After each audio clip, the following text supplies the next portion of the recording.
ಅನಂತ ನಿಮ್ ದಿಗಂತ ನಿಮ್ ಅನಂತದ ದಿಗಂತ ನಿಮ್ ನೋಡೆ ನೋಡೆ ಮೂಡಿ ತಂದು ಮೋಡ ಗೋಪುರ. ಆ ತಂದೆ ಜೊತೆ ಮಗನ ಒಡನಾಟ. ಸಣ್ಣ ಮಕ್ಕಳಿದ್ದಾಗ ಒದೆಗಳು ಬೀಳೋದು.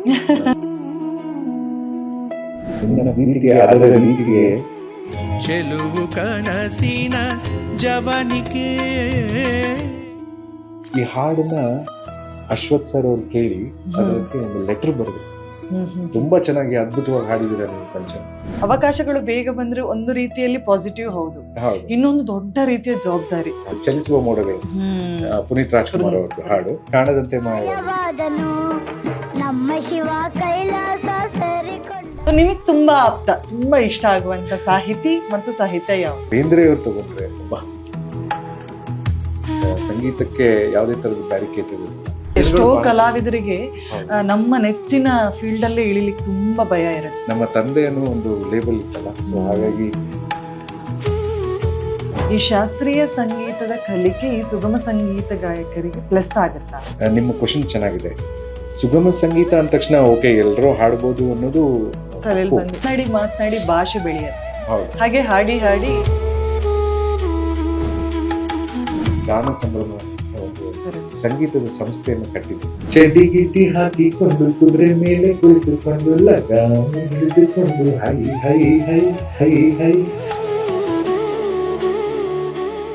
ಒಂದು ಮಾತಿದೆ, ಮಾತನಾಡಿ ಮಾತನಾಡಿ ಭಾಷೆ, ಹಾಗೆ ಹಾಡಿ ಹಾಡಿ ರಾಗ ಅಂತ ಹೇಳಿ.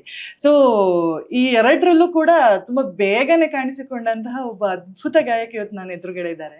ಸುಮಧುರ ಕಂಠದ ಮಾಲೀಕ ಅಂತ ಹೇಳ್ಬೋದಾ ಏನೋ, ಪಂಚಮ್ ಹಳಿಮಂಡಿ ಅವರಿದ್ದಾರೆ. ಸರ್ ನಮಸ್ತೆ. ನಮಸ್ಕಾರ ಸರ್, ಕಾರ್ಯಕ್ರಮಕ್ಕೆ ಪ್ರೀತಿಯ ಸ್ವಾಗತ. ಧನ್ಯವಾದಗಳು. ನಿಮ್ಮ ಕಾರ್ಯಕ್ರಮದ ಶೀರ್ಷಿಕೆ ಬಹಳ ಚೆನ್ನಾಗಿದೆ, ಗಂಧದ ಬೀಡು ಚಂದದ ನಾಡು. ಹಾಗಾಗಿ ಇಂಥ ಒಂದು ಶೀರ್ಷಿಕೆ ಇಟ್ಕೊಂಡಿರುವಂತಹ ನಮ್ಮ ಬುಕ್ ಬ್ರಹ್ಮದ ವಿಶೇಷ ಕಾರ್ಯಕ್ರಮಕ್ಕೆ ನಾನು ಇವತ್ತು ಅತಿಥಿಯಾಗಿ ಬಂದಿದ್ದೀನಿ. ನನಗೆ ತುಂಬಾ ಸಂತೋಷ ಇದೆ. Thank you sir, thank you. ನೀವು ಬಂದಿದ್ದಕ್ಕೆ ತುಂಬಾ ಖುಷಿ ಆಯ್ತು. ಆಕ್ಚುಲಿ ಹೇಗಿದ್ದೀರಾ ಸರ್? ಚೆನ್ನಾಗಿದ್ದೀನಿ. ತುಂಬಾ ಬಿಸಿ ಆಗಿದ್ದೀರಾ ಅನ್ಸುತ್ತಲ್ಲ? ನಮ್ಮ ಕ್ಷೇತ್ರ ಹೇಗಿದೆ ಅಂದ್ರೆ ನಮ್ದೆಲ್ಲ ಒಂದು ಸ್ಟೆಪ್ಯುಲೇಟೆಡ್ ಟೈಮ್ ಅಂತಿರಲ್ಲ, ಯಾವ ಟೈಮಲ್ಲಿ ಅವಕಾಶಗಳು ಬರುತ್ತೋ ಹೋಗ್ತಾ ಇರಬೇಕು, ಮಾಡ್ತಾ ಇರಬೇಕು. ಒಂದು ಸಂತೋಷ ಇದೆ, ಯಾಕೆಂತಂದ್ರೆ ನಾವು ಆರಿಸ್ಕೊಂಡಂತ ಒಂದು ಕ್ಷೇತ್ರದಲ್ಲಿ ನಾವು ಕೃಷಿ ಮಾಡ್ತಾ ಇದೀವಿ, ಅದರಿಂದ ಮನ್ನಣೆ ಸಿಗ್ತಾ ಇದೆ. ಎಲ್ಲದಕ್ಕಿಂತ ಒಂದು ಆತ್ಮತೃಪ್ತಿ ಸಿಗ್ತಾ ಇದೆ. ಸಂಗೀತ ಅನ್ನೋದೇ ಹಾಗೆ, ಸಂಗೀತಕ್ಕೆ ಯಾವುದೇ ತರದ ಬ್ಯಾರಿಕೇಡ್ ಇರಲ್ಲ. ನಮ್ಮ ಆತ್ಮತೃಪ್ತಿಗೆ, ಸಂತೋಷಕ್ಕೆ ನಾವು ಮಾಡ್ಕೊಂಡಂತಹ ಒಂದು ಆಯಾಮ ಸಂಗೀತ. ಹಾಗಾಗಿ ಇದರಲ್ಲಿ ನನಗೆ ಒಂದು ಖುಷಿ ಸಿಗ್ತಾ ಇದೆ, ಒಂದು ಮನ್ನಣೆ ಸಿಗುತ್ತೆ, ಒಂದು ಗೌರವ ಸಿಗುತ್ತೆ. ಇನ್ನೇನ್ ಬೇಕು ನಮ್ಗೆ ಅಲ್ವಾ? ನಾವೆಲ್ಲ ಸಂಗೀತದ ಆರಾಧಕರು. ಹಾಗಾಗಿ ಇದರಲ್ಲಿ ಮತ್ತೆ ಉನ್ನತವಾಗಿ ಏನಾದ್ರೂ ಒಂದು ಸಾಧನೆ ಮಾಡಬೇಕು ಅನ್ನೋದೇ ಒಂದು ನನ್ನ ಆಶೆ. ಅದು ನೆರವೇರ್ಲಿ ಸರ್. ಅದಕ್ಕಿಂತ ಮುಂಚೆ ನಾನೀಗ ಮಾತನಾಡ್ತಾ ಹೇಳಿದೆ, ಮಾತನಾಡಿ ಮಾತನಾಡಿ ಭಾಷೆ ಬೆಳೆಯುತ್ತೆ, ಹಾಗೆ ಹಾಡಿ ಹಾಡಿ ರಾಗ ಬೆಳೆಯುತ್ತೆ ಅಂತ ಹೇಳ್ಕೊಂಡು. ಸೊ ಇದೆರಡರಲ್ಲೂ ತಾವು ತುಂಬಾ ಬೇಗನೆ ಎಂಟ್ರಿ ಕೊಟ್ರಿ ಅಂತ ಅನ್ಸ್ತಿಲ್ವಾ ಸರ್ ನಿಮಗೆ? ನಮ್ದು ನನ್ನ ತಂದೆ ಬಂದು ಯಶವಂತ್ ಹೇಳ್ಬಿಟ್ಟು ನಿಮ್ಗೆ ಗೊತ್ತೇ ಇದೆ. ನಮ್ಮದು ಒಂದು ಸಂಗೀತದ ಕುಟುಂಬ. ಹಾಗಾಗಿ ನಮ್ಮ ಅಜ್ಜಿ ಕೂಡ ಹಾಡ್ತಾ ಇದ್ರು, ಅದರಿಂದ ಪ್ರೇರೇಪಿತರಾಗಿ ನಮ್ಮ ತಂದೆಯವರು ಹಾಡ್ತಾ ಇದ್ರು. ಆ ಗೀಳು ಹಾಗೇ ಬಂದ್ಬಿಡ್ತು. ಹಾಗಾಗಿ ನನ್ನ ಹೆಸರು ಕೂಡ ನಮ್ಮ ತಂದೆನೇ ಇಟ್ಟಿದ್ದು ಪಂಚಮ್. ಸೊ ಹಾಗಾಗಿ ಅವ್ರಿಗೆ ಮೊದ್ಲಿಂದಾನು ನನ್ನ ಮಗನ್ನ ಸಿಂಗರ್ ಮಾಡ್ಬೇಕು ಅನ್ನೋ ಒಂದು ಆಶೆ ಇತ್ತು ಅವ್ರಿಗೆ. ಹಾಗಾಗಿ ಆ ಒಂದು ಬೆಳವಣಿಗೆಯಲ್ಲಿ ಅವಾಗೆಲ್ಲ ನಾವು ಚಿಕ್ಕವರಿದ್ದಾಗ ಈ ಇದು ಅವಾಗೆಲ್ಲ ಆಕಾಶವಾಣಿ, ದೂರದರ್ಶನ ಇರ್ಲಿಲ್ವಲ್ಲ, ಆಕಾಶವಾಣಿಲಿ ಈ ಗಿಳಿಬಿಂಡು ಅಂತ ಬರ್ತಾ ಇತ್ತು. ಪುಟ್ ಮಕ್ಕಳ ವಿಶೇಷ ಗೀತೆಗಳನ್ನ ಹಾಡುವಂತ ಒಂದು ಕಾರ್ಯಕ್ರಮ ಇತ್ತು. ಅದನ್ನೆಲ್ಲ ನಂಗೆ ನಮ್ಮಪ್ಪ ಕೂಸಿ ಕೇಳಿಸೋರು, ನೋಡು ಕಲಿಬೇಕು, ಇದು ಮಾಡೋದು. ಆಮೇಲೆ ಮೊದಲನೇ ನಮ್ಮ ತಂದೆನೇ ನಂಗೆ ಮೊದಲನೇ ಗುರು. ಮನೆಯಲ್ಲಿ ಭಾವಗೀತೆಗಳನ್ನ, ಮಕ್ಕಳ ಗೀತೆಗಳನ್ನ, ಶಿಶುಗೀತೆಗಳನ್ನ ಹೇಳ್ಕೊಡ್ತಾ ಇದ್ರು. ಹಾಗಾಗಿ ಆ ಲೆಗಸಿ ಹಾಗೆ ಕಂಟಿನ್ಯೂ ಆಯ್ತು. ನಾವು ಮುಂಚೆ ಗಣೇಶ್ ಗುಡಿ ಅಂದ್ರೆ ಈ ಉತ್ತರ ಕರ್ನಾಟಕದಲ್ಲಿ ಇದ್ವಿ. ಆಮೇಲೆ ತಂದೆಯವರಿಗೆ ಇಲ್ಲಿ ಬೆಂಗಳೂರಿಗೆ ಏನೋ ವರ್ಗಾವಣೆ ಆದಾಗ ಇಲ್ಲಿ ಆ ಒಂದು ಆಸಕ್ತಿ ಆಗ್ಲಿ ಅಥವಾ ಒಂದು ಮನ್ನಣೆ ಇನ್ನೂ ಹೆಚ್ಚು ಸಿಗ್ತಾ ಹೋಯ್ತು.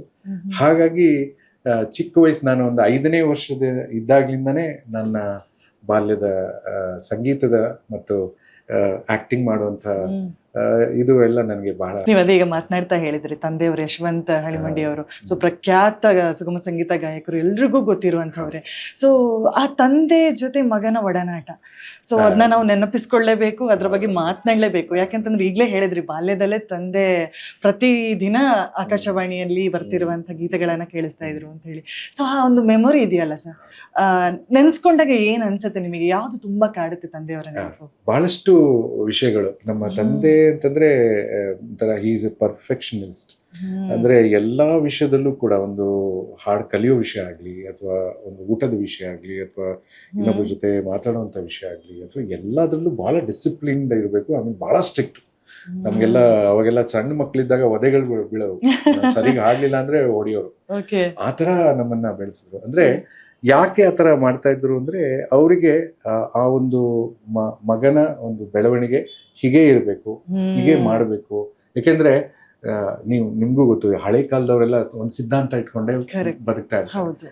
ಹಂಗೆ ನಮ್ಮ ತಂದೆಯವರು ಬೆಳೆದಿದ್ದು. ಅವರು ಬಹಳ ಕಷ್ಟಪಟ್ಟು ಮೇಲ್ ಬಂದಂತ ವ್ಯಕ್ತಿ.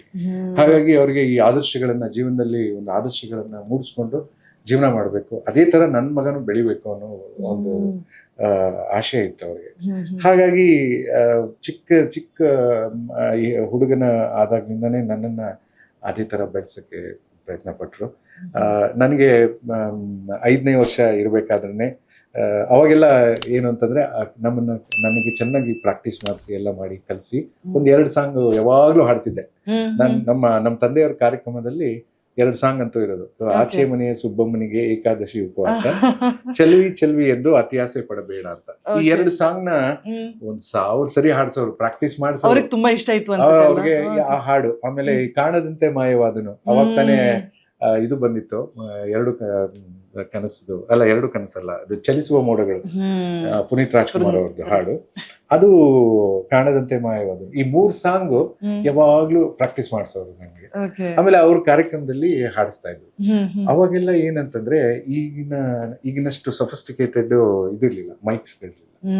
ಒಂದೇ ಮೈಕು, ಒಬ್ಬ ಸಿಂಗರ್ಗೆ ಒಂದೇ ಮೈಕು. ಅವಾಗೆಲ್ಲ ಡೂಯಿಟ್ಸ್ ಎಲ್ಲ ಹೆಂಗೆ ಅಂದ್ರೆ ಒಟ್ಟಿಗೆ ಹಾಡೋರು, ಒಂದೇ ಮೈಕ್ ಇಟ್ಕೊಂಡು ಗಂಡು ಹೆಣ್ಣು ಒಟ್ಟಿಗೆ ಸೇರ್ಕೊಂಡು ಹಾಡೋರು. ಅಂದ್ರೆ ಅವಾಗಿನ ಕಾಲದಲ್ಲಿ ವಿದ್ಯಮಾನಗಳಲ್ಲಿ ಅಷ್ಟು ಇದಿರ್ಲಿಲ್ಲ. ಅವಾಗ ನಮ್ಮ ತಂದೆ ಏನ್ ಮಾಡೋರು ಅಂದ್ರೆ, ನಾನು ನಮ್ಮ ತಂದೆ ಒಂದು ಹಾಡು ಹಾಡ್ತಾ ಇದ್ವಿ, ಬೇಂದ್ರೆಯವರ ಹಾಡು. ಅದು ಯಾರಿಗೂ ಹೇಳೋಣ ಬೇಡ ಅಂತ.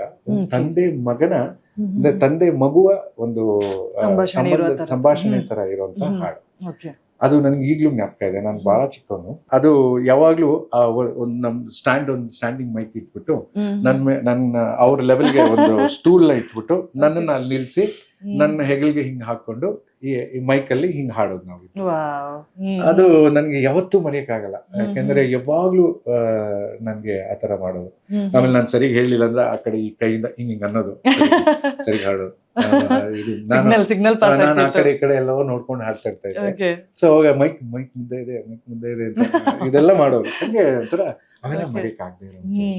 ಅದೇ ನಾ ಹೇಳಿದ್ನಲ್ಲ, ಬಹಳ ಏನು ಅಂದ್ರೆ ಬಹಳ ಶಿಸ್ತಿನ ಮನುಷ್ಯ, ಬಹಳ ಸಿಟ್ಟಿನ ಮನುಷ್ಯ. ಅವ್ರಿಗೇನು ಅಂದ್ರೆ, ಒಂದು ಹಾಡನ್ನ ನಾವು ಹಾಡ್ಬೇಕಾದ್ರೆ ಅದಕ್ಕೆ ಭಾವನೆಗಳನ್ನ ತುಂಬಬೇಕು.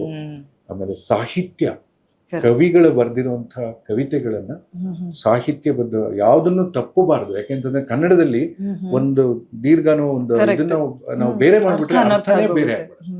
ಹಾಗಾಗಿ ಬಹಳಷ್ಟು ಇದು ವಹಿಸ್ಕೊಂಡು, ಅಂದ್ರೆ ಒಂದು ಜಾಗರೂಕತೆಯಿಂದ ಅವರು ನಮ್ಮನ್ನ ಕನ್ನಡವನ್ನ ಉಚ್ಚಾರಣೆ ಮಾಡ್ಬೇಕಾದ್ರೆ ಚೆನ್ನಾಗಿ ಕರೆಕ್ಟ್ ಆಗಿ. ಅಂದ್ರೆ ಈಗ ನೀವು ಅದೇ ಹೇಳ್ತಾ ಇದ್ದಂಗೆ ಕರೆಕ್ಟ್, ಅದು ಸಾಹಿತ್ಯ, ಒಂದು ಕವಿಗಳು ಬರೆದಿರುವಂತಹ ಕವಿತೆಯ ಸಾಲುಗಳನ್ನ ಅರ್ಥಬದ್ಧವಾಗಿ ನಾವು ಹಾಡ್ಬೇಕಾಗತ್ತೆ. ಸೊ ಅದನ್ನ ಬಾಲಕನಾಗಿದ್ದ ನಿಮಗೆ ಹೇಗೆ ಅರ್ಥೈಸ್ಲಿಕ್ಕೆ ಪ್ರಯತ್ನಿಸಿದ್ರು ಅವರು ಆ ಭಾವವನ್ನ ಹೇಳಿ?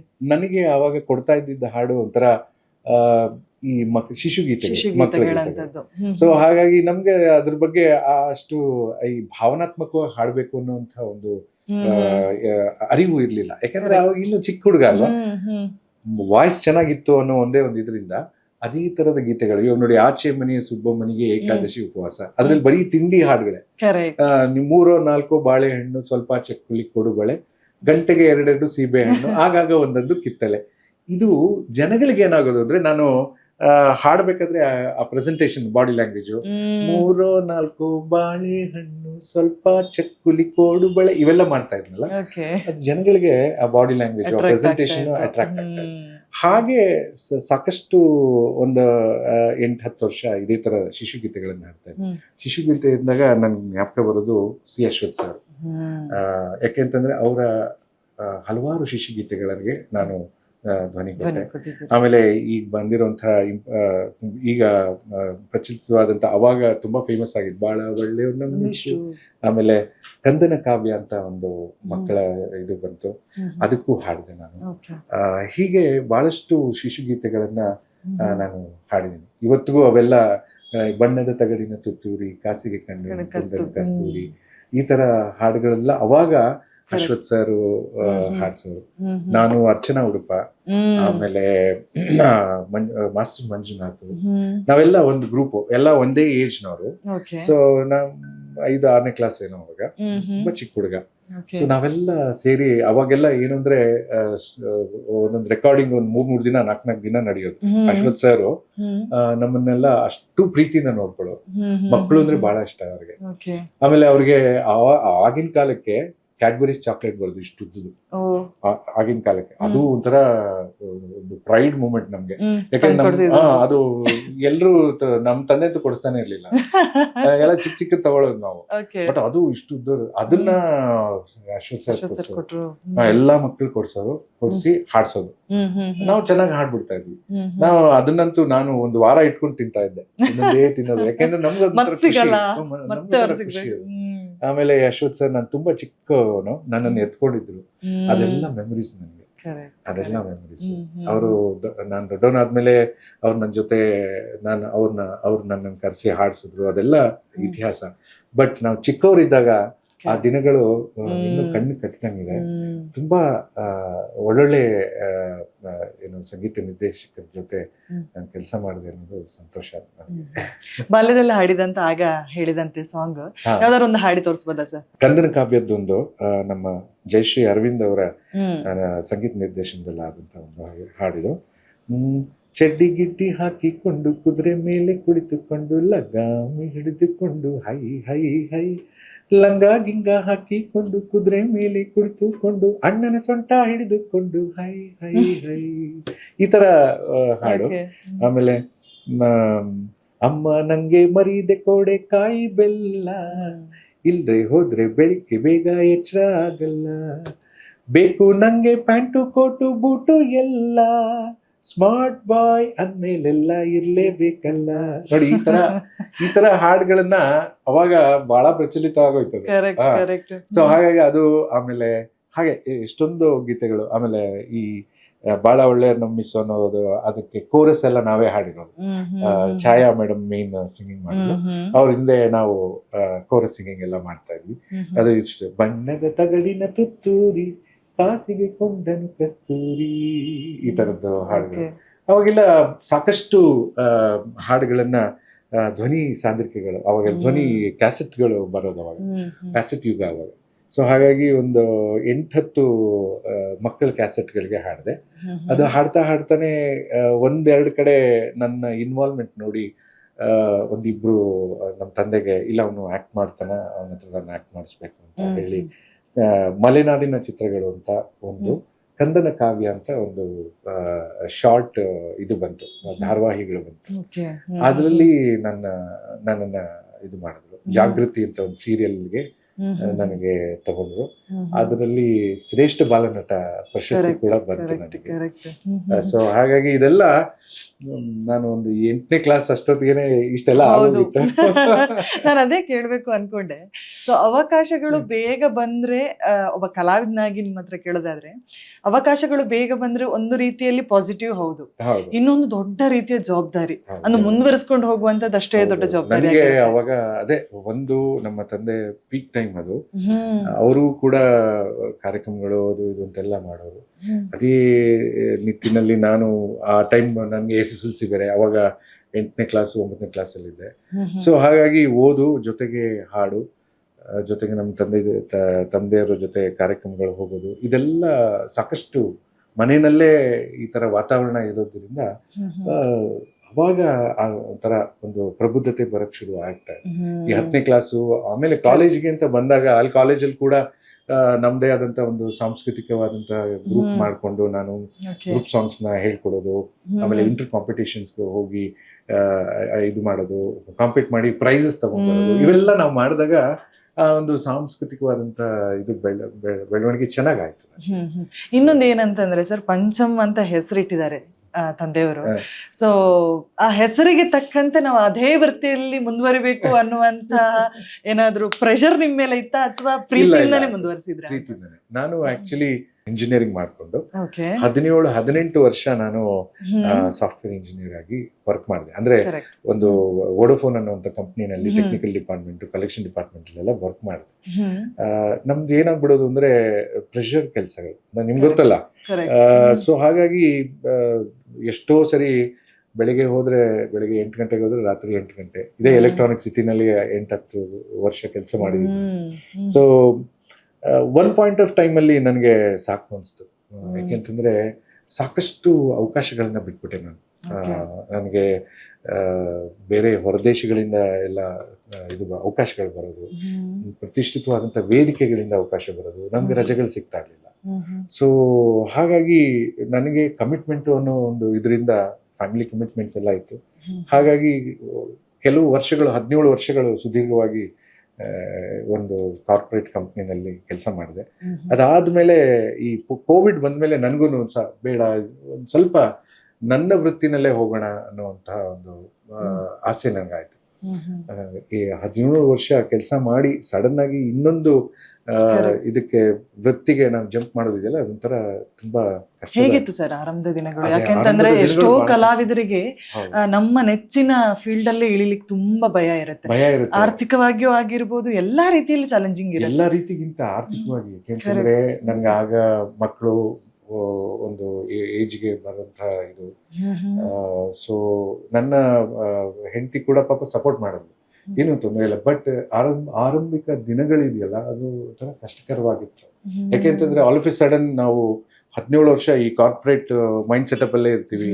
ಪ್ರತಿಯೊಂದು ಎಲ್ಲ ಒಂಥರ ನೀಟಾಗಿ ಆಗ್ತಾ ಇರುತ್ತೆ. ಆಲ್ ಆಫ್ ಎ ಸಡನ್ ಅದು ಇಲ್ಲ ಅಂದಾಗ, ಪರ್ಯಾಯವಾಗಿ ಬೇರೆ ಏನೋ ಮಾಡ್ಕೋಬೇಕು ಅಂತಂದಾಗ ಕಷ್ಟ ಆಗೋದು.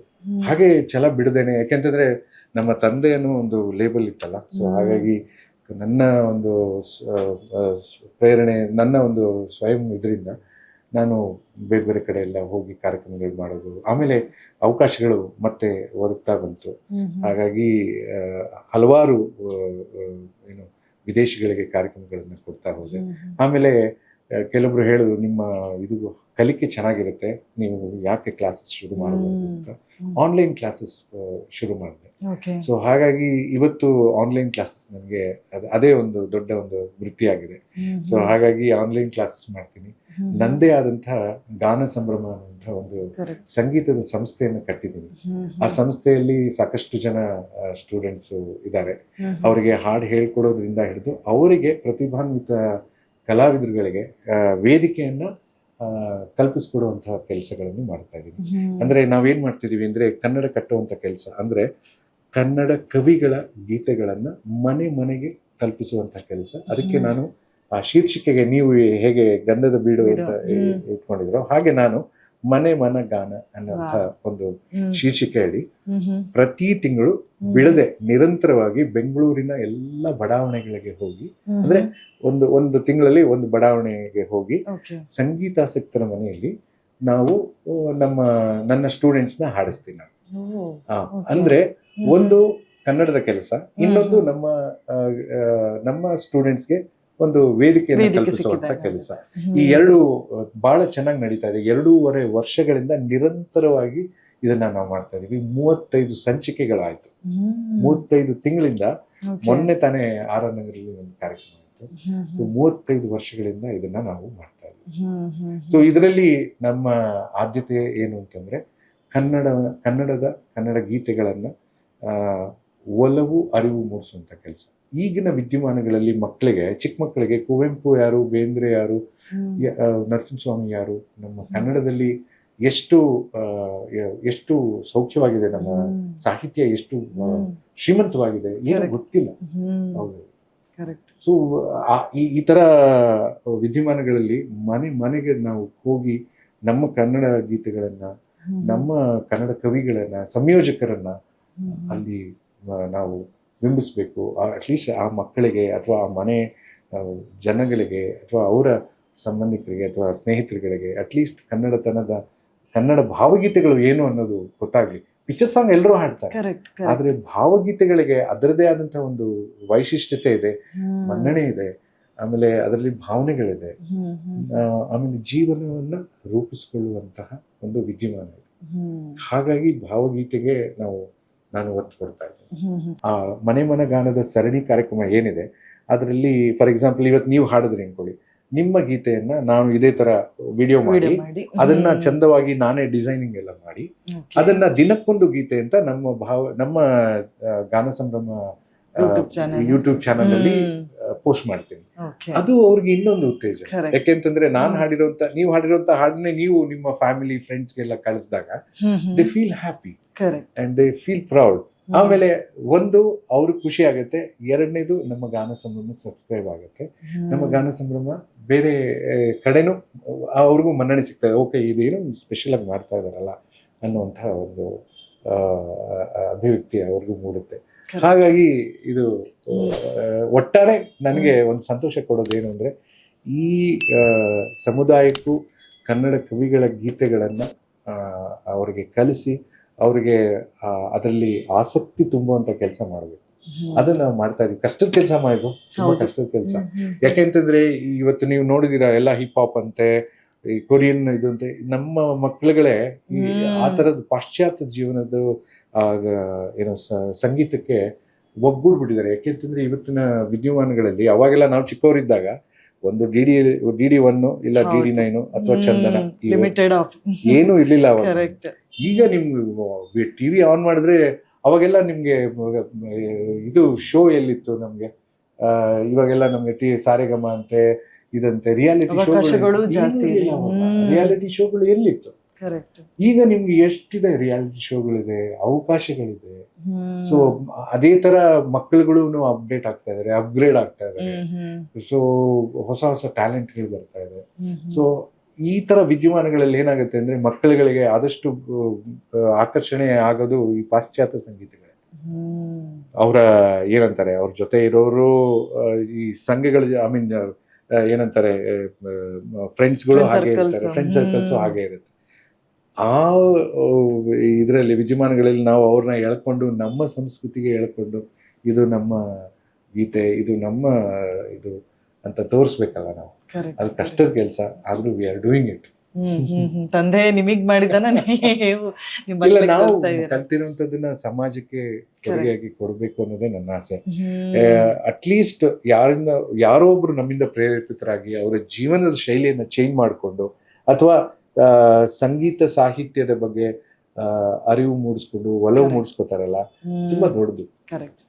ಇವತ್ತಿನ ದಿನಗಳಲ್ಲಿ ಆ ಥರ ಮಾಡಿದಾಗ ನಿಮ್ಮ ಮನಸ್ಸಾಗ್ಲಿ, ನಿಮ್ಮ ಹೃದಯ ಆಗ್ಲಿ, ನೀವು ಮಾಡುವಂತ ಆಲೋಚನೆಗಳಾಗ್ಲಿ ಎಲ್ಲದೂ ಒಳ್ಳೇದಾಗಿರುತ್ತೆ. ಎಂಡ್ ಆಫ್ ದ ಡೇ ನೀವು ಆರೋಗ್ಯವಾಗಿರುತ್ತೆ. ಎಷ್ಟೋ ಕಡೆ ನಮ್ಮ ಸಂಗೀತವನ್ನ ಮ್ಯೂಸಿಕ್ ಥೆರಪಿಯಾಗಿ ಬಳಸ್ತಾರೆ. ಸೊ ಇಂಥ ವಿದ್ಯಮಾನಗಳು, ಈ ತರ ಸಂಗೀತ ಸಾಹಿತ್ಯ ಅನ್ನೋದು ಮನುಷ್ಯನಿಗೆ ಒಂದು ಹೊಸ ಪ್ರೇರೇಪಣೆಯನ್ನ ತಂದುಕೊಡುವಂತಹ ಮಾಧ್ಯಮ ಇದೆ. ಹಾಗೆ ಅದನ್ನ ನಾವು ಉಳಿಸುವಂತ ಬೆಳೆಸುವಂತ ಕೆಲಸ ಮಾಡಿದಾಗ ಸಮಾಜಕ್ಕೂ ಒಂದು ಒಳ್ಳೆ ಕೆಲಸವನ್ನ ನಾವು ಮಾಡ್ತಿದೀವಿ ಅನ್ನೋ ಒಂದು ಹೆಮ್ಮೆ ನಮ್ಗೆ. ನೀವು ಮಾತಾಡ್ತಾ ಹೇಳಿದ್ರೆ ಸಾಕಷ್ಟು ಕವಿಗಳಿದ್ದಾರೆ, ಸಾಹಿತ್ಯಗಳು ನಮ್ಮಲ್ಲಿದೆ ಅಂತ ಹೇಳಿ. ಸೊ ನೀವು ಸಾಮಾನ್ಯವಾಗಿ ವೇದಿಕೆಯನ್ನು ಹತ್ತಿದಾಗ ಇಷ್ಟಪಟ್ಟು ಹಾಡುವಂತ, ಅಫ್ಕೋರ್ಸ್ ಎಲ್ಲಾ ಸಾಹಿತ್ಯಗಳು, ಕವಿಗಳ ಸಾಹಿತ್ಯಗಳು ವಿಭಿನ್ನವಾಗಿರುವಂಥದ್ದು. ಸೊ ನಿಮಗೆ ತುಂಬಾ ಆಪ್ತ, ತುಂಬಾ ಇಷ್ಟ ಆಗುವಂತ ಸಾಹಿತಿ ಮತ್ತು ಸಾಹಿತ್ಯ ಯಾವುದು? ನನಗೆ ಬಹಳ ಇಷ್ಟ ಅನ್ನೋದಕ್ಕಿಂತ ನನಗೆ ಒಂದು ಹೆಮ್ಮೆ ಏನು ಅಂತಂದ್ರೆ, ಎಲ್ಲ ಕವಿಗಳು ನೀವು ಹೇಳ್ದಂಗೆ ಎಲ್ಲರಲ್ಲೂ ಒಂದೊಂದು ವೈಶಿಷ್ಟ್ಯತೆ. ನೀವು ಕುವೆಂಪು ತಗೊಂಡ್ರೆ ಅವರ ಬರವಣಿಗೆ, ಬೇಂದ್ರೆಯವ್ರು ತಗೊಂಡ್ರೆ ಒಬ್ಬ, ಆಮೇಲೆ ಅಡಿಗರು, ಗೋಪಾಲಕೃಷ್ಣ ಅಡಿಗರು, B.R. ಲಕ್ಷ್ಮಣರಾವ್, H.S. ವೆಂಕಟೇಶ್ ಮೂರ್ತಿ, ಆಮೇಲೆ ಮೈಸೂರು ಮಲ್ಲಿಗೆ ಖ್ಯಾತಿಯ ನರಸಿಂಹಸ್ವಾಮಿಯವರು, ಪ್ರತಿಯೊಬ್ಬ ಕವಿಯ ಬರವಣಿಗೆ ಅವರ ಶೈಲಿ ವಿಭಿನ್ನ. ನಾವು ಇಷ್ಟ ಅಂತ ಹೇಳಕ್ಕೆ ಆಗಲ್ಲ, ಯಾಕೆಂತಂದ್ರೆ ಇವೆಲ್ಲವೂ ನಮ್ಗೆ ಬೇಕಾಗೋದು. ಅದೇ ನನಗೆ ಒಂಥರ ಯಾವಾಗ್ಲೂ ಕನೆಕ್ಟ್ ಆಗೋದು ನಮ್ಮ ನರಸಿಂಹಸ್ವಾಮಿಯವರ ಗೀತೆಗಳು. ಯಾಕೆ ನರಸಿಂಹಸ್ವಾಮಿ ಅಂತಂದ್ರೆ ಆಡು ಭಾಷೆಯಲ್ಲಿ ಒಬ್ಬ ಸಾಮಾನ್ಯ ಮನುಷ್ಯನಿಗೆ ಅರ್ಥವಾಗೋ ತರ ಬಹಳ ಮಧುರವಾಗಿ ಬರೆಯುವಂತ ಕವಿ. ಅಂದ್ರೆ ಅದು ಅವಾಗ ಎಷ್ಟು ಚೆನ್ನಾಗಿರುತ್ತೆ ನೋಡಿ. ರಾಯರು ಬಂದರು ಮಾವನ ಮನೆಗೆ, ರಾತ್ರಿ ಆಗಿತ್ತು, ಹುಣ್ಣಿಮೆ ಹರಿಸಿದ ಬಾನಿನ ನಡುವೆ ಚಂದಿರ ಬಂದಿತ್ತು. ಎಲ್ಲೂ ನಿಮ್ಗೆ ಅದು ಆ ಪದಗಳಲ್ಲಿ ಇಷ್ಟ ಅನ್ಸಲ್ಲ. ಎಷ್ಟು ಆಮೇಲೆ ಅದೇ ನಾ ಹೇಳಿದ ಜನಸಾಮಾನ್ಯರಿಗೆ ಮುಟ್ಟಿದಾಗ ಅವ್ರಿಗೆ ಅದು ಖುಷಿ ಆಗುತ್ತೆ. ನಮ್ಮ ನವೋದಯ ಕವಿಗಳು ಇದ್ದಾರೆ.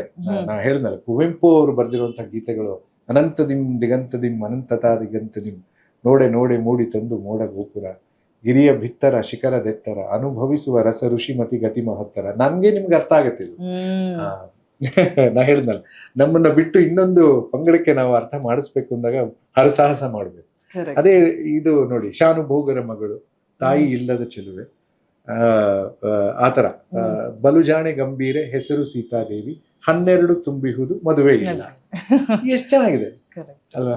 ಮದುವೆಯಾಗಿ ತಿಂಗಳಿಲ್ಲ, ನೋಡಿ ರಣ್ಣ ಹೇಗಿದೆ, ನಾನು ಕೂಗಿದಾಗಳೆಲ್ಲ ಬರುವಳೆನ್ನ ಶಾರ. ಇದು ನಮ್ಮ ನರಸಿಂಹಸ್ವಾಮಿಯವರ ವೈಶಿಷ್ಟ್ಯತೆ. ಹಾಗಾಗಿ ನರಸಿಂಹಸ್ವಾಮಿ ಅಂತ ಬಂದಾಗ ನನ್ಗೇನೋ ಒಂಥರ ಸಂತೋಷ. ಆಮೇಲೆ ನಿನ್ನ ಪ್ರೀತಿಗೆ ಅಂತ ನನ್ನ ಒಂದು ಆಲ್ಬಮ್ ಮಾಡಿದೆ. ಅದರಲ್ಲಿ ಹಾಡೆ ಶೀರ್ಷಿಕೆ ಗೀತೆನೆ ನಿನ್ನ ಪ್ರೀತಿಗೆ ಅದರ ರೀತಿಗೆ ಕಣ್ಣ ಹನಿಗಳೇ ಕಾಣಿಕೆ. ನೋಡಿ, ಅದು ನಿನ್ನ ಪ್ರೀತಿಗೆ ಅದರ ರೀತಿಗೆ ನಾನು ಏನ್ ಕೊಡಕ್ ಸಾಧ್ಯ? ಮೆಟಲಿಸ್ಟಿಕ್ ಏನು ಕೊಡಕ್ ಆಗಲ್ಲ. ಯಾಕೆಂತಂದ್ರೆ ಅದು ನಿನ್ನ ಪ್ರೀತಿ ಎಲ್ಲದಕ್ಕಿಂತ ಮೀರಿರೋದು. ನಿನ್ನ ಪ್ರೀತಿಗೆ ಅದರ ರೀತಿಗೆ, ಆ ನಿನ್ನ ಪ್ರೀತಿ ಮಾಡುವಂತ ರೀತಿಗೆ ನಾನು ಏನ್ ಕೊಡ್ಬೇಕು? ಭಾವನಾತ್ಮಕವಾಗಿ ಕಣ್ಣಲ್ಲಿ ನೀರು ಬರುತ್ತೆ ನೋಡಿ ಒಬ್ಬ ವ್ಯಕ್ತಿಗೆ, ತುಂಬಾ ದೊಡ್ಡದು. ಯಾಕೆಂದ್ರೆ ಎದೆಯಿಂದ ಮನಸ್ಸಿನಿಂದ ಅವನು ಹರಸಿ ಅಥವಾ ಅವನಿಗೇನೋ ಒಂದು ಭಾವನೆ ಹುಟ್ಟಿ ಕಣ್ಣಲ್ಲಿ ನೀರು ಬರುತ್ತಲ್ಲ, ಆ ಪ್ರೀತಿ ಅದು ತುಂಬಾ ದೊಡ್ಡದು. ಅದನ್ನ ಕವಿ ವರ್ಣಿಸ್ತಾರೆ. ನಿನ್ನ ಪ್ರೀತಿಗೆ ಅದರ ರೀತಿಗೆ ಕಣ್ಣ ಹನಿಗಳೇ ಕಾಣಿಕೆ, ಹೊನ್ನ ಚಂದಿರ ನೀಲಿ ತಾವರೆ ಹೊಂದಲಾರದೆ ಹೋಲಿಕೆ. ಇದನ್ನ ನಾನು ನಮ್ಮ ಸಂಗೀತ ಸಂಯೋಜಕರಾದಂತಹ ನನ್ನ ಗೆಳೆಯರಾದಂತಹ ಉಪಾಸನಾ ಮೋಹನ್ ಅವರು ಬಹಳ ಅದನ್ನ ಚೆನ್ನಾಗಿ ಟ್ಯೂನ್ ಮಾಡಿದ್ರು. ಈ ಹಾಡನ್ನ ಅಶ್ವಥ್ ಸರ್ ಅವ್ರು ಕೇಳಿ ಅದಕ್ಕೆ ಒಂದು ಲೆಟರ್ ಬರೆದ್ರು. ತುಂಬಾ ಚೆನ್ನಾಗಿ ಅದ್ಭುತವಾಗಿ ಹಾಡಿದೀರ ನೀವು ಕಂಚನ್, ಇದು ನಿಮ್ಮ ಒಂದು ಜರ್ನಿಗೆ, ಸಂಗೀತದ ಜರ್ನಿಗೆ ಒಂದು ಮುನ್ನಡಿಯಾಗಲಿ, ನಿಮ್ಮ ಹಾಡುಗಾರಿಕೆ ಬಹಳ ಚೆನ್ನಾಗಿದೆ ಅಂತ ಬರೆದು. ಅದು ನನಗೆ ಒಂದು ದೊಡ್ಡ ಪ್ರಶಸ್ತಿ ಸಿಕ್ಕ ಹಾಗೆ ನಾನು ಮೋಹನ್ ಬಹಳ ಸಂತೋಷ ಪಟ್ವಿ. ಅದು ಬಹಳ ಚೆನ್ನಾಗಿ ಟ್ಯೂನ್ ಮಾಡಿದ್ದಾರೆ. ನಿನ್ನ ಪ್ರೀತಿಗೆ ಅದರ ರೀತಿಗೆ ಕಣ್ಣ ಹನಿಗಳೇ ಕಾಣಿಕೆ, ನಿನ್ನ ಪ್ರೀತಿಗೆ ಅದರ ರೀತಿಗೆ ಕಣ್ಣ ಹನಿಗಳೇ ಕಾಣಿಕೆ, ಹೊನ್ನ ಚಂದಿರ ನೀಲಿ ತಾರಗೆ, ಹೊನ್ನ ಚಂದಿರ ನೀಲಿ ತಾರಗೆ ಹೊಂದಲಾರದ ಹೋಲಿಕೆ, ನಿನ್ನ ಪ್ರೀತಿಗೆ ಅದರ ರೀತಿಗೆ ಕಣ್ಣ ಹನಿಗಳೇ ಕಾಣಿಕೆ, ನಿನ್ನ ಪ್ರೀತಿಗೆ ಅದರ ರೀತಿಗೆ ಚೆಲುವು ಕನಸಿನ ಜವನಿಕೆ, ನಿನ್ನ ಪ್ರೀತಿಗೆ ಅದರ ರೀತಿಗೆ ಚೆಲುವು ಕನಸಿನ ಜವನಿಕೆ, ಬೆಳ್ಳಿ ನಿದ್ದೆಯ ತುಟಿಗಳಂಚಿಗೆ, ಬೆಳ್ಳಿ ನಿದ್ದೆಯ ತುಟಿಗಳಂಚಿಗೆ ಸುಳಿದ ಕಿರುನಗೆ ಹೋಲಿಕೆ, ನಿನ್ನ ಪ್ರೀತಿಗೆ ಅದರ ರೀತಿಗೆ ಕಣ್ಣ ಹನಿಗಳೇ ಕಾಣಿಕೆ. ಇದು ಬಹಳ ಒಂಥರ ಆ ಟೈಮಲ್ಲಿ ಇದು ಹಾಡಿ ನಾನು ಒಂದು 20 ವರ್ಷ ಆಯ್ತು.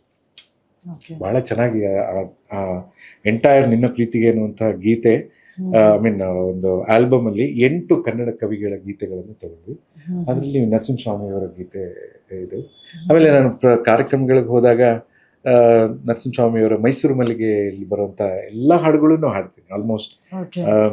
ಇದು ನಿನ್ನ ಪ್ರೇಮದ ಪರಿಯ ನಾನರಿ ಕನಕಾಂಗಿ ನಿನ್ನೊಳಿರೆ ನನ್ನ ಮನಸ್ಸು ಹುಣ್ಣಿಮೆಯ ರಾತ್ರಿಯಲ್ಲಿ ಉಕ್ಕುವುದು ಕಡಲಾಗಿ ಹುಣ್ಣಿಮೆಯ ರಾತ್ರಿಯಲ್ಲಿ ಉಕ್ಕುವುದು ಕಡಲಾಗಿ ನಿನ್ನೊಲುಮೆ ನನ್ನ ಕಂಡು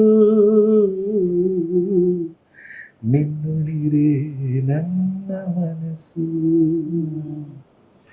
ಆಮೇಲೆ ಸಿರಿಗೆರೆಯ ನೀರಲ್ಲಿ ಬಿರಿದ ತಾವರೆಯಲ್ಲಿ ಕೆಂಪಾಗಿ ನಿನ್ನ ಹೆಸರು ಗುಡಿಯ ಗೋಪುರದಲ್ಲಿ ಮೆರೆವ ದೀಪಗಳಲ್ಲಿ ಬೆಳಕಾಗಿ ನಿನ್ನ ಹೆಸರು ನಿನ್ನ ಹೆಸರು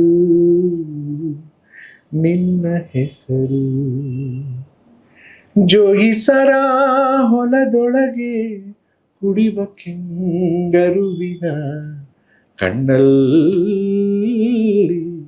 ನಿನ್ನ ಹೆಸರು ತಾಯ ಮೊಲೆಯಲ್ಲಿ ಕರು ತುಟಿಯಿಟ್ಟು ಚೆಲ್ಲಿಸಿದ ಹಾಲಲ್ಲಿ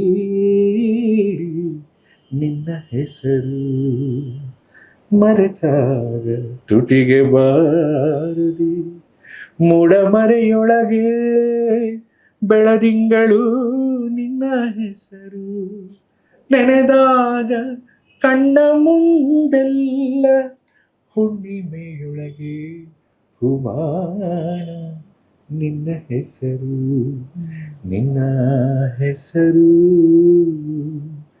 ನಿನ್ನ ಹೆಸರು. ಈ ಶಾಸ್ತ್ರೀಯ ಸಂಗೀತದ ಕಲಿಕೆ ಈ ಸುಗಮ ಸಂಗೀತ ಗಾಯಕರಿಗೆ ಪ್ಲಸ್ ಆಗುತ್ತಾ? ಖಂಡಿತ ಆಗುತ್ತೆ. ಯಾಕಂತಂದ್ರೆ ಈಗ ಖಂಡಿತ. ನೀವು ಬೇಸಿಕಲಿ ಶಾಸ್ತ್ರೀಯ ಸಂಗೀತವನ್ನ ಕಲಿತು ಹೌದು, ಸುಗಮ ಹೌದು. ಸಂಗೀತ ಜನಪದ ವಚನ ಹೌದು. ಸಾಹಿತ್ಯವನ್ನ ಹಾಡ್ತಾ ಬಂದಿದ್ದೀರಿ. ಹೌದು. ಸೊ ನಿಮ್ಮ ವಿದ್ಯಾರ್ಥಿಗಳಿಗೆ ಕಲಿಸುವಂತ ಸಮಯದಲ್ಲಿ ಸುಗಮ ಸಂಗೀತದ ಹಾಡುಗಳನ್ನೇ ಮಾತ್ರ ಕಲಿಸ್ತೀರಾ ಅಥವಾ ಶಾಸ್ತ್ರೀಯದ ಟಚ್? ಇಲ್ಲ, ನಾನು ಕಲ್ತಿರೋದು ಕರ್ನಾಟಕ ಕ್ಲಾಸಿಕಲ್ ಸಂಗೀತ. ನಿಮ್ಮ ಕ್ವಶನ್ ಚೆನ್ನಾಗಿದೆ. ಸುಗಮ ಸಂಗೀತ ಅಂದ ತಕ್ಷಣ ಓಕೆ ಎಲ್ಲರೂ ಹಾಡ್ಬೋದು ಅನ್ನೋದು ತಲೆಯಲ್ಲಿ ತಪ್ಪು. ಬಂದಿ ತಲೆಯಲ್ಲಿ ಹೌದು. ಬಂದದ್ದು. ಆದರೆ ನಿಮಗೆ ಸಂಗೀತದ ಜ್ಞಾನ ಅಟ್ಲೀಸ್ಟ್ ನೀವು ಹಾಡ್ತಾ ಇರೋದು ಯಾವ ತಾಳದಲ್ಲಿದೆ ಯಾವ ರಾಗದಲ್ಲಿದೆ ಅನ್ನೋದಾರು ಗೊತ್ತಾಗ್ಬೇಕು. Correct. ಅವಾಗ ಯು ಯು ಗಿವ್ ಮೋರ್ ಅಂತಾರ ಅದಕ್ಕೆ ಇನ್ನೂ ರುಚಿಸ್ತದೆ, ಅವ್ರಿಗೂ ರುಚಿಸ್ತದೆ. ಅದಕ್ಕೊಂದು ಕಲರ್ ಕೊಡ್ಬೋದು. ನೀವು Correct. ನೀವು ಹಾಡ್ತಾ ಇರೋದು ಏನ್ ರಾಗ ಇದೆ ಅಥವಾ ಅದು ಯಾವ ರಾಗದಲ್ಲಿದೆ ಯಾವ ತಾಳದಲ್ಲಿದೆ ಯಾವ ಶ್ರುತಿ ಇಲ್ಲಿ ನೀವು ಹಾಡಬೇಕು, ಇದು ಸಾಮಾನ್ಯ ಜ್ಞಾನ ಸಂಗೀತ ಕಲ್ತ್ರೆ ಇನ್ನೂ ಚೆನ್ನಾಗಿರುತ್ತೆ. Correct. ಇನ್ನೂ ಚೆನ್ನಾಗಿರುತ್ತೆ. ಸೊ ನಾನು ರೆಕಮೆಂಡ್ ಮಾಡೋದು ಏನು ಅಂದ್ರೆ ಎಲ್ಲ ಗಾಯಕಿಯರು ಅಟ್ಲೀಸ್ಟ್ ನಾನು ಹೇಳೋದು ನೀವು ಅಟ್ಲೀಸ್ಟ್ ಜೂನಿಯರ್ ಆರು ಮಾಡ್ಕೊಂಡು ಸಂಗೀತದ ಜ್ಞಾನ ಇದ್ರೆ ಸಂಗೀತದ ಅರಿವಿದ್ರೆ ಮಾತ್ರ ಬೇರೆ ಎಲ್ಲಾನು ನಾವು ಮಾಡ್ಬೋದು. ಬೇರೆ ಯಾವುದೇ ಪ್ರಕಾರದ ಗೀತೆಗಳನ್ನ ವಚನ ಹಾಡ್ಬೋದು, ಗಜಲ್ಸ್ ಹಾಡ್ಬೋದು, ಭಾವಗೀತೆ ಹಾಡ್ಬೋದು, ಪಿಕ್ಚರ್ ಗೀತೆ ಎಲ್ಲರೂ ಹಾಡ್ತಾರೆ. ಆದ್ರೆ ಪಿಕ್ಚರ್ ಗೀತೆಗಳಿಗಿಂತ ವಿಭಿನ್ನ ಈ ಏನೋ ರಂಗಗೀತೆಗಳಾಗ್ಲಿ, ವಚನಗಳಾಗ್ಲಿ, ಭಕ್ತಿಗೀತೆಗಳಾಗ್ಲಿ, ದೇವರ ನಾಮಗಳಾಗ್ಲಿ, ಭಾವಗೀತೆಗಳು ಇವೆಲ್ಲ ಬೇರೆ ಬೇರೆ. ಸುಗಮ ಸಂಗೀತ ಅಂತ ಒಂದು ಹೆಸರು ಕೊಟ್ಟಿದ್ದಾರೆ. ಅದರಲ್ಲಿ ಇದೆಲ್ಲ ಬೇರೆ ಬೇರೆ ಆಯಾಮಗಳು. ಆ ಆಯಾಮಗಳಿಗನ್ನ ನೀವು ಅರ್ಥ ಮಾಡ್ಕೋಬೇಕು ಅಂತಂದ್ರೆ ಸಂಗೀತದ ಜ್ಞಾನ ಬೇಕೇ ಬೇಕು. ಇಲ್ಲಿ ಇನ್ನೂ ಏನಾಗುತ್ತೆ ಅಂತಂದ್ರೆ ನನ್ನ ಸ್ಟೂಡೆಂಟ್ಸ್ ಕೆಲವೊಬ್ಬರಿಗೆ ಸಂಗೀತ ಬರಲ್ಲ, ಆದರೆ ಅದನ್ನ ಹೇಳಿದ್ನಲ್ಲಿ ಗಾಡ್ ಗಿಫ್ಟ್ ಅಂತಾರಲ್ಲ ಹಾಗೆ ನಾನು ಏನಾದ್ರು ಹೇಳ್ಕೊಟ್ರೆ ಶ್ರುತಿಬದ್ಧವಾಗಿ ಲಯಬದ್ಧವಾಗಿ ಅದನ್ನ ಹಾಡುವಂತಹ ಜಾಣ್ಮೆ ಇದೆ ಕೆಲವೊಬ್ಬರಿಗೆ. ಹಾಗಾಗಿ ಅವ್ರು ಏನಾಗ್ತಾರೆ ಅಂದ್ರೆ ಓಕೆ ನಾನು ಹೇಳ್ಕೊಟ್ಟ ತಕ್ಷಣ ಅದನ್ನ ಕಲಿತಾರೆ. ನಾವು ಅವ್ರಿಗೆ ಭಾವ ತುಂಬಿ ಹಾಡುವಂತ ಒಂದು ನಿಟ್ಟನ್ನ ಕಲಿಸ್ಕೊಡ್ಬೇಕು.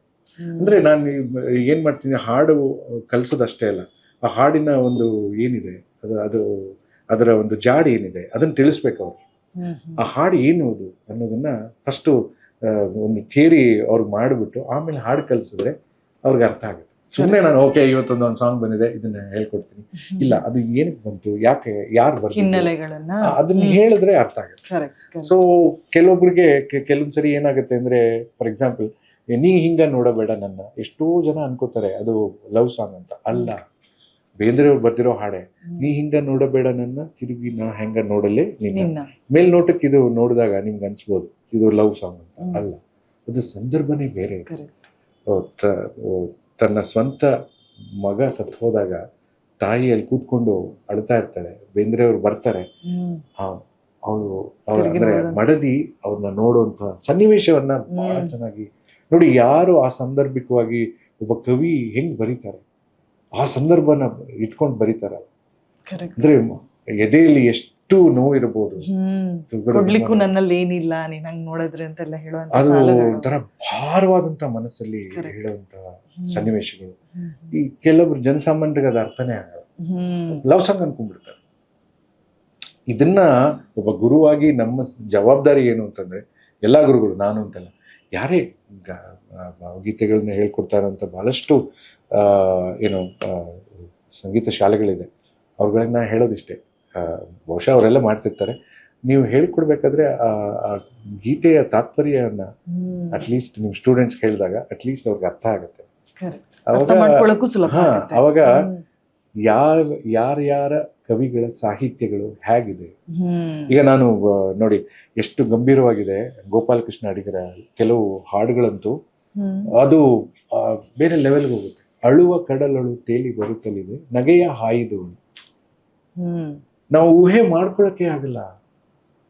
ಅಳುವ ಕಡಲದು, ಅದರಲ್ಲಿ ಏನೋ ಒಂದು ಆಶಾದಾಯಕವಾಗಿ ಯಾವುದೋ ಒಂದು ಇದರಲ್ಲಿ ನಗೆಯ ಹಾಯಿದೋಣಿ ಬರ್ತಾ ಇದೆ. ಬಾಳ ಗಂಗೆಯ ಮಹಾಪೂರದಲ್ಲಿ ಸಾವಿನೊಂದು ವೇಣು. ನೋಡಿ, ಇದು ನಾವು ಅವ್ರಿಗೆ ಎಕ್ಸ್ಪ್ಲೈನ್ ಮಾಡ್ತೀವಿ ಅಂದ್ರೆ ಆಗೋದಿಲ್ಲ, ಯಾಕೆಂದ್ರೆ ದೊಡ್ಡ ವಿದ್ವಾಂಸರೇ ಬರ್ಬೇಕು ಇದಕ್ಕೆ. ಯಾಕೆಂದ್ರೆ ಅಂಥ ಕೆಲವು ಸಾಹಿತ್ಯಗಳು ನಮ್ಮ ಕನ್ನಡದಲ್ಲಿ. ಅದಕ್ಕೆ ನಮ್ಮ ಸಾಹಿತ್ಯ, ಕನ್ನಡದ ಸಾಹಿತ್ಯ ಯಾಕೆ ಅಷ್ಟು ಸರ್ವಶ್ರೇಷ್ಠವಾಗಿದೆ ಅಂತಂದ್ರೆ, ಈ ತರ ಮಹನೀಯರು ಇಂತಿಂತ ಇದನ್ನ ಬಿಟ್ಟು ಹೋಗಿದ್ದಾರೆ. ಇದು ನಮ್ಮ ಕನ್ನಡದ ಆಸ್ತಿ. ನಾವು ನೋಡಿ, ನಮ್ಮ DVJ ತಗೊಳ್ಳಿ, ಮಂಕುತಿ ಉಮ್ಮನ ಕಗ್ಗ, ಅಬ್ಬಾ ಎಂತ ಇದು. ಇಳೆಯಿಂದ ಮೊಳಕೆ ಒಡೆಯೋಗೆ ಒಂದು ತಮಟೆಗಳಿಲ್ಲ, ಫಲವಾದ ತುತ್ತೂರಿ ದನಿಯಿಲ್ಲ, ಬೆಳಕೀವ ಸೂರ್ಯ ಚಂದ್ರರ ಸದ್ದಿಲ್ಲ, ಹೊಲಿ ನಿನ್ನ ತುಟಿಗಳನ್ನು ಮಂಕುತಿ.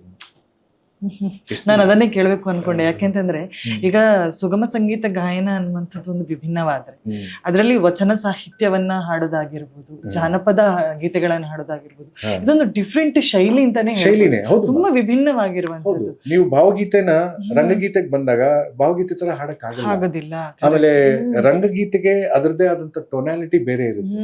ಅದೇ ನೀವು ದಾಸರ ಪದ ಹಾಡ್ತೀರಿ ಅಂದ್ರೆ ಅದ್ರ ಟೊನಾಲಿಟಿ ಬೇರೆ. ದಾಸರ ಪದದಲ್ಲಿ ನೀವು ಭಾವನಾತ್ಮಕ ಅಲ್ಲ, ನೀವು ದೈವಾತ್ಮಕವಾಗಿ ಹಾಡಬೇಕು. ಅಂದ್ರೆ ದೇವರನ್ನ ನೀವು ಇದು ಮಾಡಿ ಹೌದು. ವಚನಗಳಿಗೆ ಬೇರೆ ತರ, ರಂಗಗೀತೆ ಅಂತಂದ್ರೆ ಅದೊಂದು ಪ್ರೆಸೆಂಟೇಶನ್. ಈಗ ರಂಗಗೀತೆ ಅಂದ್ರೆ ನಾವು ನಾಟಕಕ್ಕೆ ಸೀಮಿತವಾದಂತಹ ಗೀತೆಗಳು, ಅದನ್ನ ನಾವು ಜನಸಾಮಾನ್ಯರಿಗೆ ಮುಟ್ಟಿಸ್ಬೇಕು ಅಂತಂದ್ರೆ ಅದು ಲಾವಣಿ ಸ್ಟೈಲಲ್ಲಿ ಹಾಡೋ ತರ ಇರುತ್ತೆ.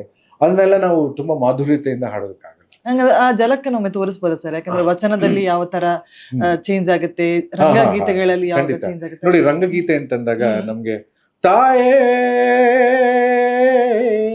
ಮುಂಗೋಳಿ ಕೂಗ್ಯಾವೋ ಮೂಡಣ ಬೆಳಗಿ, ತಂಗಾಳಿ ಬೀಸ್ಯಾವೋ ತವರಿ ಹೂವರಳಿ, ಹೂವಿನೊಳಗೊಂದು ಕೈಲಾಸ ವರಳಿ, ಕೈಲಾಸ ಕೈ ಮುಗಿದು ಭೂಲೋಕಕ್ಕಿಳಿದಾವೋ, ಸಾವಿರದ ಶರಣವ್ವ ಕರಿಮಾಯಿ ತಾಯೇ. ಇದೆಲ್ಲ ಡ್ರಾಮ್ಯಾಟಿಕ್ ಕ್ವಶನ್ಸ್ ಎಲ್ಲ. ಇದನ್ನ ಒಬ್ರೇ ಹಾಡಲ್ಲ, ರಂಗಗೀತೆಗಳಲ್ಲಿ ತಾಳಮೇಳಗಳ ಜೊತೆ ಎಲ್ಲ ಹಾಡ್ತಾ ಇರ್ತೀವಿ. ಸೊ ಅದು ಜನಗಳಿಗೆ ಮುಟ್ಟುತ್ತೆ. ಇದು ಒಂದು ಪ್ರಾಕಾರ. ಅದೇ ಈಗ ನೀವು ವಚನಗಳು ತಗೊಳ್ಳಿ, ಅದ್ರಲ್ಲಿ ಮಾಧುರ್ಯತೆ ಇದೆ, ಜೊತೆಗೆ ಅದರಲ್ಲಿ ತತ್ವಗಳಿದೆ. ಈಗ ಭಕ್ತಿಯೆಂಬ ಪೃಥ್ವಿಯ ಮೇಲೆ ಗುರುವೆಂಬ ಬೀಜ ಅಂಕುರಿಸಿ, ಲಿಂಗವೆಂಬ ಎಲೆಯಾಯಿತು. ನಾವು ಹಾಡ್ಬೇಕಾದ್ರೇನೆ ಅಲ್ಲೇನೋ ಒಂದು ಏನೋ ಲಿಂಗ ಪೂಜೆ ನಡೀತಾ ಇದೆ, ಅಥವಾ ಏನೋ ಒಂದು ದೈವಾತ್ಮಕವಾಗಿ ಏನೋ ನಡೀತಾ ಇದೆ ಅನ್ನೋ ತರದ್ದು ಒಂದು. ಆಮೇಲೆ ನಾವು ದಾಸರ ಪದ ಹಾಡ್ಬೇಕು. ಯಾಕೆ ಮೂಕನಾದೋ ಗುರುವಿನೇ, ಯಾಕೆ ಮೂಕನಾದೋ ಅಂದ್ರೆ ಒಬ್ಬ ಭಕ್ತ ದೇವ್ರಿಗೆ ಬೇಡ್ಕೊಳ್ಳುವಂತ ಅದರದೇ ಅಂತ ಪ್ರಕಾರ. ಕರುಣಿಸೋ ರಂಗ ಕರುಣಿಸು, ಹಗಲು ಇರಳು ನಿನ್ನ ಸ್ಮರಣೆ ಮರೆಯದಂತೆ, ಕರುಣಿಸೋ ರಂಗ ಕರುಣಿಸು. ಇಲ್ಲಿ ಭಕ್ತಿ ಪ್ರಧಾನವಾಗಿರುತ್ತೆ. ಹ್ಮ್ ಇಲ್ಲಿ ಡ್ರಾಮಾಟಿಕ್ ಕ್ವಶನ್ ಇರಲ್ಲ, ಭಕ್ತಿ ಪ್ರಧಾನ ಇಲ್ಲಿ. ಯಾಕೆಂತಂದ್ರೆ ಪರಮಾತ್ಮನನ್ನ ಆರಾಧಿಸ್ಕೊಂಡು ನಾವು ಹಾಡ್ತಾ ಇರ್ತೀವಿ. ಸೊ ಪರಮಾತ್ಮ ಭಕ್ತ ಇಬ್ರೇ ಅಲ್ಲಿ, ಬೇರೆ ಏನೂ ಇರೋದಲ್ಲ, ಅದು ಭಕ್ತಿ ಪ್ರಧಾನ. ವಚನಗಳು ಅಂತ ಬಂದಾಗ ಅದ್ರದ್ದೇ ಆದಂತ ಒಂದು ಶೈಲಿ. ನಾನು ಇವಾಗ ಹೇಳಿದ್ನಲ್ಲ, ರಂಗಗೀತೆಗಳು ಅಂತ ಬಂದಾಗ ಅದ್ರ ಆಯಾಮನೇ ಜೋರು. ಹಾ, ಸೊ ಭಾವಗೀತೆಗಳಿಂದ ಬಂದಾಗ ನೋಡಿ ಈ ತರ ಭಾವನಾತ್ಮಕವಾಗಿ ಬಹಳ ಮೆಲೋಡಿಯಸ್ ಆಗಿ ಸೂಡಿಂಗ್ ಆಗಿ ಹಾಡುವಂತ. ಸೊ ಇವೆಲ್ಲ ಪ್ರಾಕಾರಗಳನ್ನ ನಾವು ಹಾಡು ಕಲಿಸ್ಬೇಕಾದ್ರೆ ಅದನ್ನ ಅರ್ಥ ಮಾಡಿಸ್ಬೇಕು. ಇಲ್ಲ ಅಂದ್ರೆ ಮಕ್ಳೇನ್ ಮಾಡ್ತಾರೆ, ಎಲ್ಲಾನು ಒಂದೇ ತರನೇ. ಬೇಂದ್ರೆ ಮೆಚ್ಚಿದ ಗಾಯಕ ಅಂತಾನೆ ಅವ್ರನ್ನ ಕರಿತಾ ಇದ್ರು. ಅವರ ಮಾತುಕತೆಗಳು ಯಾವ ತರ ಇರ್ತಿತ್ತಂತೆ?